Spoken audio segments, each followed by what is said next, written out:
Assalamualaikum warahmatullahi wabarakatuh. Waalaikumsalam warahmatullahi wabarakatuh.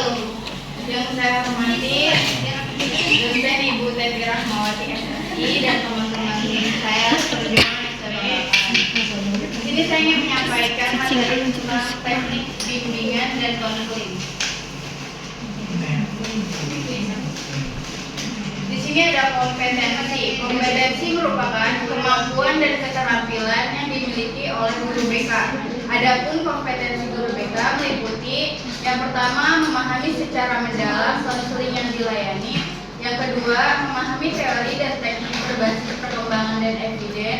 Yang ketiga, memberi layanan BK yang memandirikan. Yang keempat, melaksanakan asesmen konseling. Yang kelima, memahami perkembangan konseling. Yang keenam, melakukan supervisi dan akuntabilitas berbasis perkembangan. Dan yang terakhir, siaga dalam pengembangan diri. Selanjutnya ada indikator. Indikator seorang guru BK dapat merancang program BK dengan baik dan benar, yaitu sebagai berikut. Yang pertama, menganalisis kebutuhan konseling. Yang kedua, menyusun program BK yang berkelanjutan. Yang ketiga, menyusun rencana pelaksanaan program BK. Yang keempat, merencanakan sarana dan biaya penyelenggaraan program BK. Dan yang terakhir, melaksanakan program BK. Selanjutnya itu ada strategi. Yang pertama itu pelayanan dasar. Yang kedua, pelayanan responsif. Yang ketiga, kolaborasi dengan guru mata pelajaran atau wali kelas. Yang keempat, kolaborasi dengan orang tua. Yang kelima, kolaborasi dengan pihak terkait di luar sekolah. Yang keenam, konsultasi. Yang ketujuh, bimbingan sama sebaya. Yang kedelapan, konferensi kasus. Yang kesembilan, perencanaan individual. Dan yang terakhir, dukungan sistem. Selanjutnya itu ada deskripsi materi. Yang pertama ada bimbingan kelompok.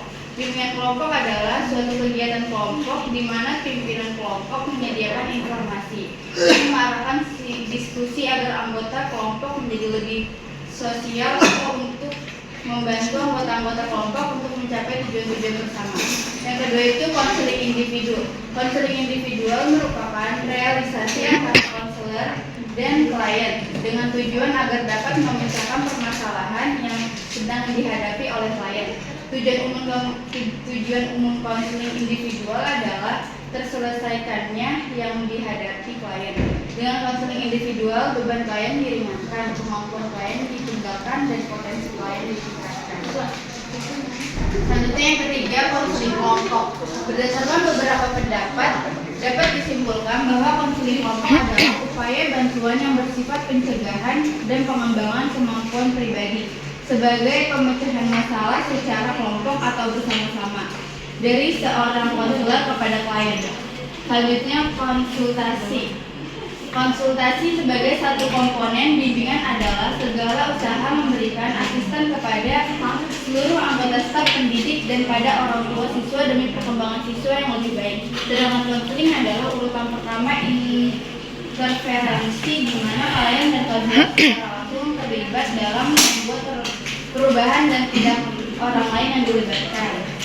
Selanjutnya ada kolaborasi dan personal, sekolah, orang tua, dan masyarakat. Kolaborasi antara rumah dan sekolah adalah sebuah sikap, bukan sekedar aktivitas. Partisipasi orang tua yang bermakna terjadi apabila orang tua dan pendidik dianggap setara, berbagai sasaran sekolah dalam mendukung hasil sekolah baik siswa. Dan yang terakhir itu pengajaran remedial. Pengajaran remedial adalah suatu bentuk pengajaran yang bersifat penyembuhan atau bersifat perbaikan. Pengajaran remedial merupakan bentuk praktik pengajaran yang bermaksud membuat baik atau menyembuhkan. Di sini ada jenis-jenis masalah internal dan eksternalnya. Dan eksternalnya individu.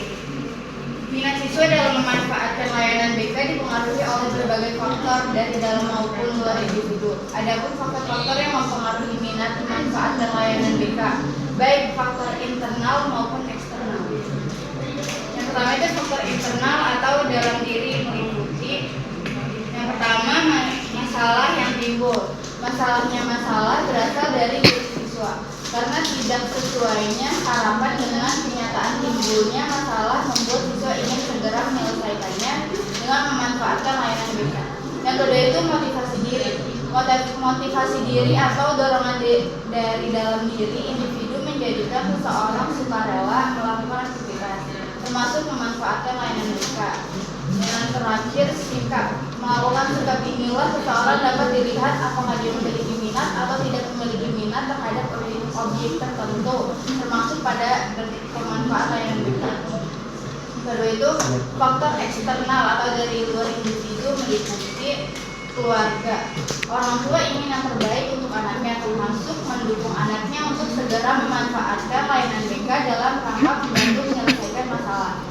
Yang kedua itu guru BK. Penampilan guru BK sangat menentukan kesediaan siswa untuk memanfaatkan layanan BK. Semakin menarik penampilan, semakin membuat nyaman siswa.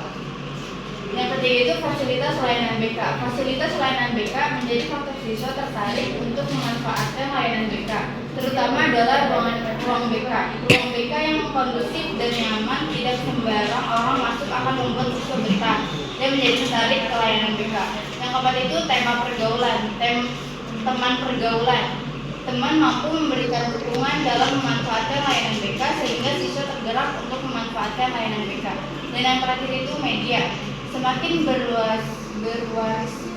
bervariasi media layanan akan semakin tertarik siswa memanfaatkan layanan BK karena wawasan akan terus bertambah. Dari mananya?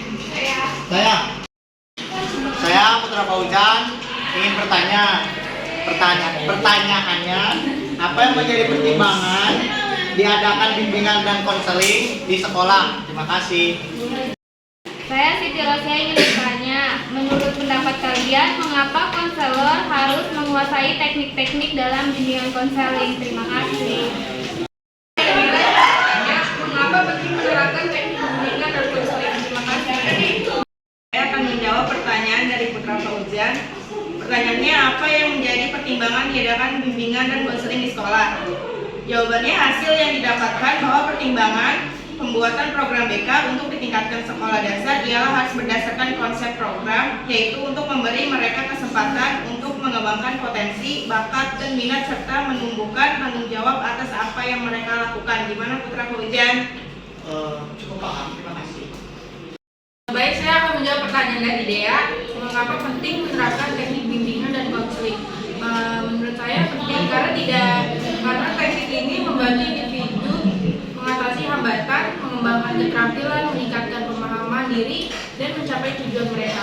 Hal ini juga dapat meningkatkan kesejahteraan psikologis dan emosional. Gimana Dea? Terima kasih. Menjawab pertanyaan dari Siti Rosia. Menurut pendapat kalian, mengapa konselor harus menguasai teknik-teknik dalam bimbingan konseling? Jawabannya, konselor mutlak harus menguasai teknik konseling karena penguasaan teknik konseling yang baik merupakan kunci keberhasilan untuk mencapai tujuan konseling. Perilaku attending dapat dilakukan dengan menghampiri klien kontak mata, bahasa badan, dan bahasa lisan. Gimana sih Rosia? Kesimpulan dari materi ini adalah teknik bimbingan konseling adalah cara ataupun metode yang dilakukan untuk membantu, mengarahkan ataupun membantu seseorang atau sekelompok orang agar menyadari dan mengembangkan potensi-potensi dirinya, serta mampu mengambil sebuah keputusan dan menentukan pilihan hidupnya dengan cara berinteraksi atau bertatap muka. Sekian presentasi dari kelompok kami, kurang lebihnya kami mohon maaf. Wabillahi taufiq wal hidayah. Wassalamualaikum warahmatullahi wabarakatuh.